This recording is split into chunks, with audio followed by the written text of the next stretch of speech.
നമസ്കാരം. നല്ല മഴയായിരുന്നു ഇന്ന്. ഈ മഴയിൽ നിന്ന് രക്ഷപ്പെടാനായിട്ടാണ് ഒരു താൽക്കാലിക ആശ്വാസം എന്ന നിലയിൽ ഒരു പെട്ടിക്കടയുടെ ഓരം ചേർന്ന് നിന്നു.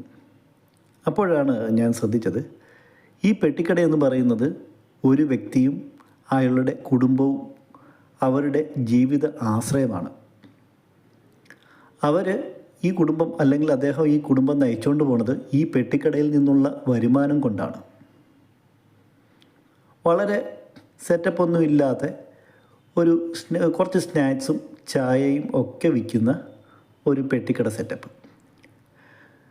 വൈക്കത്തേക്ക് പോകുന്ന അല്ലെങ്കിൽ നമ്മളുടെ തണ്ണീർമുക്കം വൈക്കം റോഡിലാണ് ഈ ഒരു പെട്ടിക്കട ഉള്ളത്. ഇത് ഞാൻ ചോദിച്ചപ്പോൾ ഉച്ച കഴിഞ്ഞിട്ട് ഒരു 3 മണിക്ക് ശേഷം സ്റ്റാർട്ട് ചെയ്തിട്ടും രാത്രിയിൽ 12 മണി വരെയൊക്കെ ഉണ്ടാവും.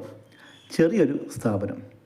നോക്കിക്കേ, മനസ്സുണ്ടെങ്കിൽ, നമുക്കൊരു ബിസിനസ് ചെയ്യാനുള്ളൊരു മനസ്സുണ്ടെങ്കിൽ നമുക്ക് എവിടെയും തുടങ്ങാം. ഇതൊരാളുടെ ജീവിത മാർഗമാണ്. നന്നായി നടക്കട്ടെ. എല്ലാ ആശംസകളും.